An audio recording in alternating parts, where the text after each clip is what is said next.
This is a Dirt Trax exclusive.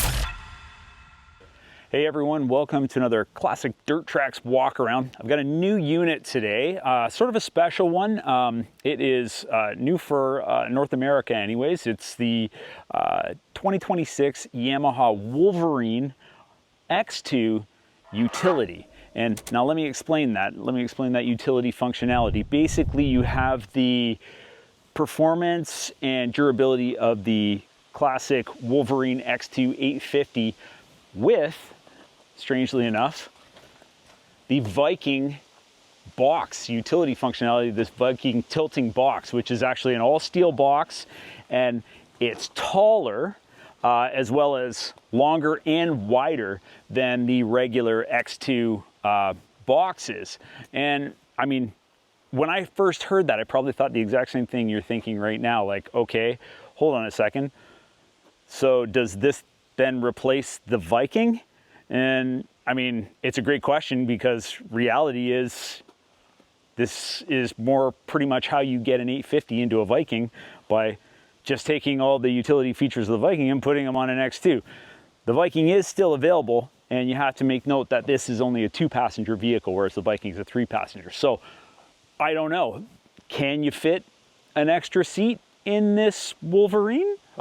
Who knows? Well, I guess time will tell. We'll just see what Yamaha's got up their sleeve. So now, like I said, this is new for North America, but keep in mind, and this never happens. So, I mean, we're excited here, but this machine, is only available in Canada. It's not available in the US for model year 26. My feeling about that is actually it's probably being tested here to see how the market reacts to it and if there's any interest in before Yamaha decides to pick it up. So, you know, it may happen next year.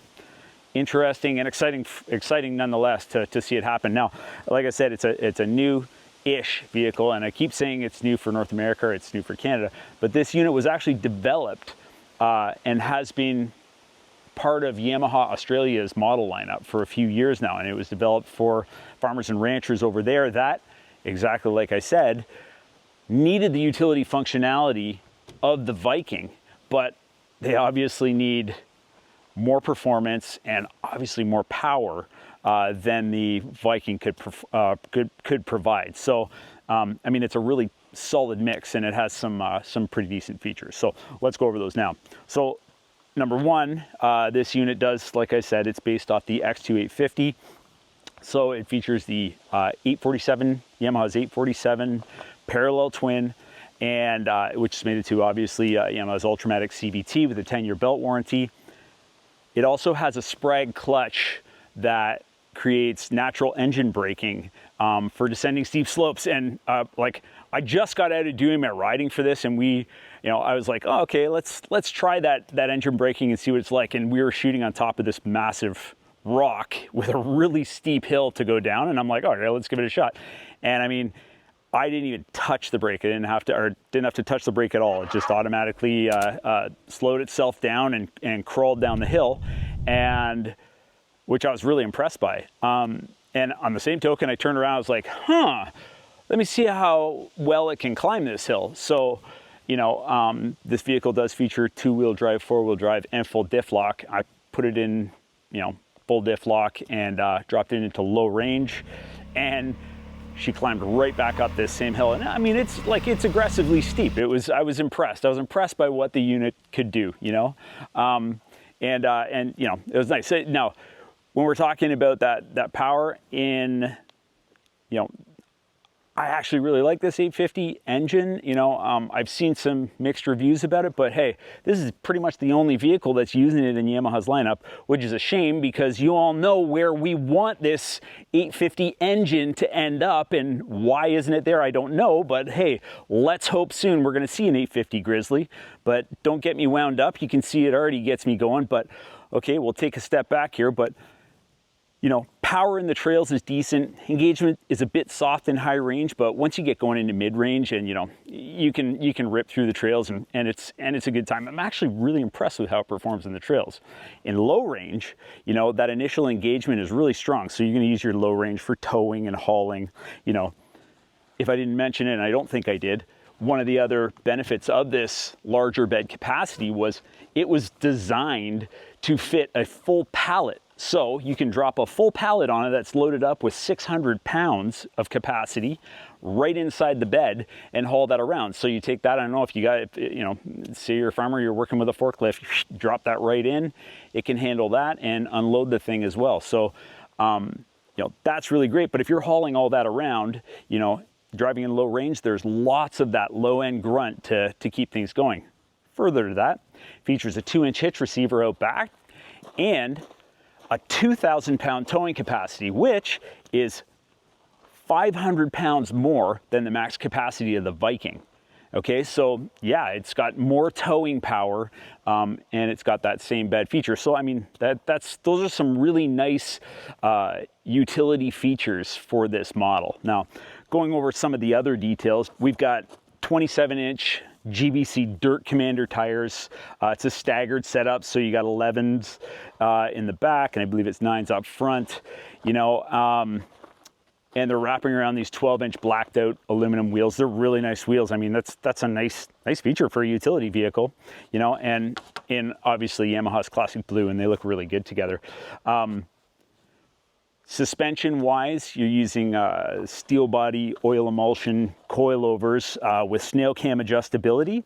I feel like their valve just a little stiffer. They're a little bit stiffer than a regular X2 850. I could be wrong, but I feel like they are stiffer, and you know, with the logic makes sense because you'd want a utility vehicle to be a little bit stiffer so it resists bottoming when it's under full load, you know. But realistically, through the trails we were riding, soaks up the bumps really nice and provides that performance, that level of suspension, you know, that isn't going to rattle you and cause back injuries in the cab.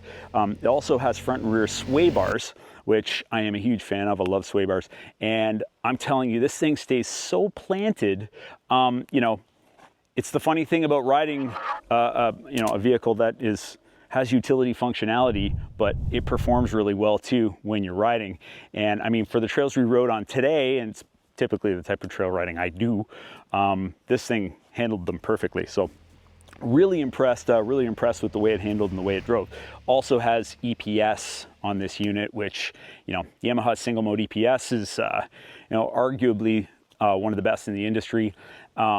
And you know, it's the correct amount of input. It's not too loosey-goosey. It's not too stiff. It's regressive as you get going at speed, but it also resists steering wheel whip when you hit a big bump. So you're constantly in control of the vehicle and you can really manage the steering and play around and have a lot of fun. I did ride a little bit in two-wheel drive through this trail system. You can get the back end out and it's kind of fun, but I prefer riding in four-wheel drive. And with four-wheel drive, you know, steering is still manageable.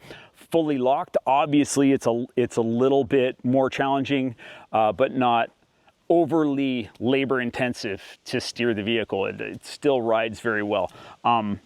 Does not feature turf mode, oddly, and that's weird to me. I think that a vehicle, if you're introducing a vehicle, you know, in the Wolverine family, the RMAX does have turf mode.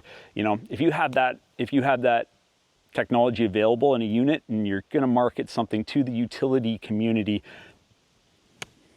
you know, you make your decision on that. And you know what, me saying that, if this model does do well in Canada and comes into the US and starts doing well, maybe they will do that another year. That would be awesome. It doesn't have a winch either, but you know, these vehicles, like, this is another thing, I don't have pricing at this point. If by the time I put this online, pricing is available, I'll put it in the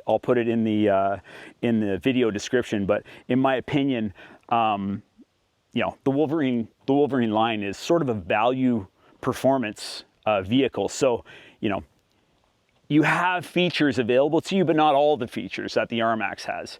And you know, if your base model price is decent, and if you need a winch, you can just buy a winch. Maybe you don't need a winch for you know, whatever functionality, but you know, there are winch mounts. I don't know for sure if it is wired for the winch, but you do have mounts available there, and you know, you can add that if you want. Nice solid front bumper too. This is an interesting feature, and I just want to show you this real quick here. So pop this off. Pop off the front hood, which comes off really easy. You know, it gives you access to your battery, your toolkit, you know, airbox, all that stuff. But there is this cool little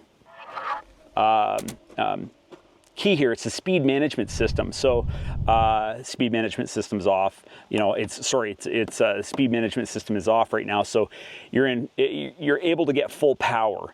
But you know, if you are a farmer or a rancher with staff that are, you know, going out and taking this thing out to, I don't know what, pick apples and, or clear up your land or, go mend fences or whatever, you turn it over to slow mode, take the key out, and now this vehicle's limited to 40 kilometers an hour.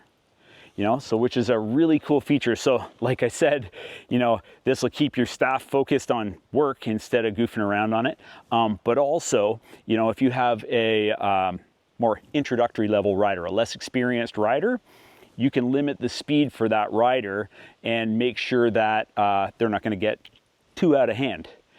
So there's that added element of safety and, all across the board. I think that's a kind of a cool feature. I just thought that was neat. So yeah, I'm gonna put that back in and turn it back on, because when I'm done this, I'm a rip.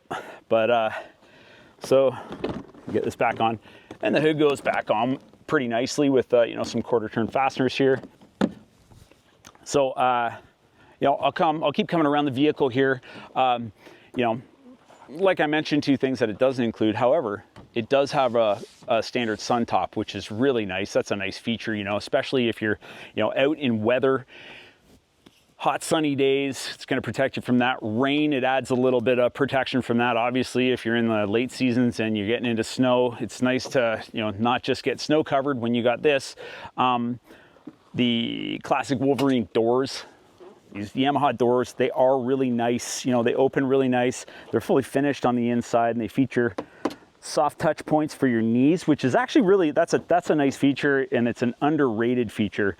But it stops your knees from banging against there and getting injured when you're on some rough, rocky terrain. There isn't one on the opposite side, same as on the driver's side, but there isn't one on the opposite leg, but there is one on the door side. So that's nice. Yeah, nice, comfortable, very comfortable high back seats. Nothing fancy about these. There's no embroidery in them or anything, but just in the classic black. Passenger seat isn't adjustable, but the driver's seat is forward and back. And just for reference, gas filler cap is on this side, is on the passenger side. Stay there. I'll go walk around the other side here. So inside the cab here, it's, a very, very basic digital display with the, the classic blue back. It shows that it has all the functionality you need. My opinion, someone buying this thing, it's like, it's like buying the short cab long box pickup truck with hose outs. You don't want all the bells and whistles. You just need the basics, and that's a fairly basic display, but it does the trick. And realistically, I think if you're using this machine for work with a little bit of play, you can get by on that. And really nice grippy steering wheel with I'm gonna turn that off. Grippy steering wheel with tilt adjustability, which I like. Come back in here. Shoulder bolsters. Shoulder bolsters. Anyways, this side we've got 2-wheel drive, 4-wheel drive, and diff lock levers on our switches on this side. It's a knob, and then obviously your lights are down here. Very basic. This unit does have a horn. Yay. Parking brake, like I said, low, high, neutral, reverse shifter. Really nice, spacious. Storage space here under the armrest.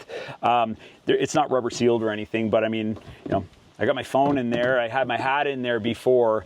You can store all your stuff there, and it's relatively safe. And realistically, it's safe from the elements. If you've got a roof here, this isn't padded or cushioned or anything like that, but it's comfortable when you're driving. And of course, you got 2 water drink holders here.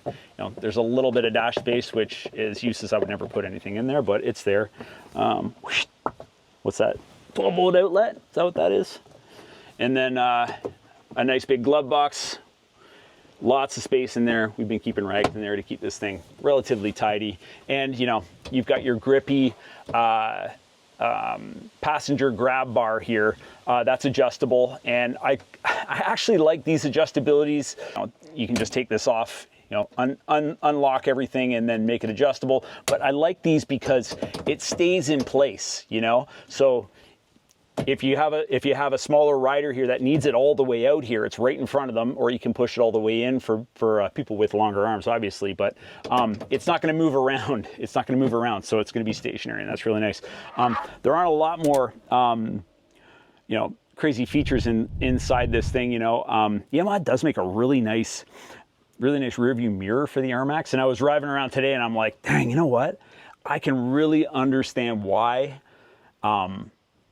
They've invested in the technology they did, because it's a rearview mirror that doesn't shake around, even no matter how many bumps you hit, and it works great. But man, it's one of the first things I would buy on this machine is just a rearview mirror, because I like having that feature and being able to see behind me like that. I think that's really cool. Anyways, shut that up. We're gonna come into the back here again really quick. I just want to show you this. So this has these two, you know, twin latching tailgate drops down. It's a plastic gate, but like I said, everything else is metal. You've got tie down points inside the box, and it has this really thick rubber mat that adds, you know, a little extra protection from, you know, the bed getting all dinged up and everything. I'm actually surprised. This is a painted steel box, but you know, wouldn't it be cool if it was like, if it was the wrinkle paint in, you know, inside, or the wrinkle spray inside. I can't remember what that I think it's called Line-X. I've got it in my truck. Stuff is great, but you know, I mean, it doesn't. That'd be an awesome feature to have in here, but it doesn't. It's got this, and it's got this mat here, which works well. And like I said, it adds an extra layer of protection and cushioning. So, you know, when you have things in the box that will rattle around, maybe they're not going to rattle around as much when they're laying on top of this mat. But you know, that's that. Machine also has LED headlights too, which is a pretty cool feature. Sorry, we got independent suspension. Your suspension travel is, I think it's 8.3 and 9.3 front and back. It has a swept up front when you're approaching angles, when you're approaching obstacles, you can get over them easily. 11.5 inches of ground clearance and a full skid plate. So decent. 11.5 inches is decent ground clearance. It's no more than the Viking, but I mean, for a performance vehicle like this with utility functionality, that's really good. So, you know, and like I said, it's got a full skid plate, so the underside's going to be protected, you know, from bumps and dings and, you know, getting damaged. So pretty cool. You know, I'm sure we have better footage than me doing this, but you know, there you go. There's the tilting bed and access to the engine and everything underneath here. You know, that the tilt bed works really well and locks back into place really well too. I think I've covered like just about everything on this vehicle that I can think of. You know, before I do start it up though, I will say, if you haven't already, please subscribe to our channel. We really appreciate that, and we welcome you to our community. Please like the video if you liked it. That always helps. And if you have any questions, or you know, you want to say nice things to me, and you know, you like the color of my shirt, leave a comment. And you know, my job is actually to answer everyone's comments on YouTube. And the very minimum, if it warrants a comment, I will respond. But at the very minimum, I'm probably going to give you a heart and a thumbs up. You know, so that helps your ranking too. So let's work together and try to do that. And ding the little bell so you get all our notifications. We're in go mode right now. It's crazy how much stuff we're pumping out onto YouTube. But you know, we want to make sure you're seeing all those alerts. So on that note, I'm going to jump inside here and I'll start her up, and you can just hear what an 850 sounds like.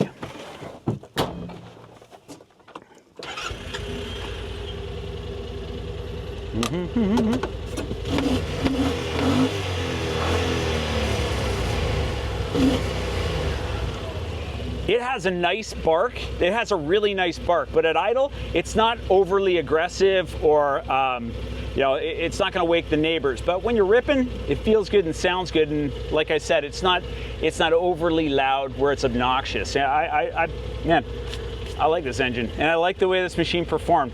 My full test ride's going to be coming up soon on Dirt Trax, and then I'll have it online here as well. But you know, in the meantime, thanks for watching. Make sure to subscribe and comment below for real interaction with the Dirt Trax crew.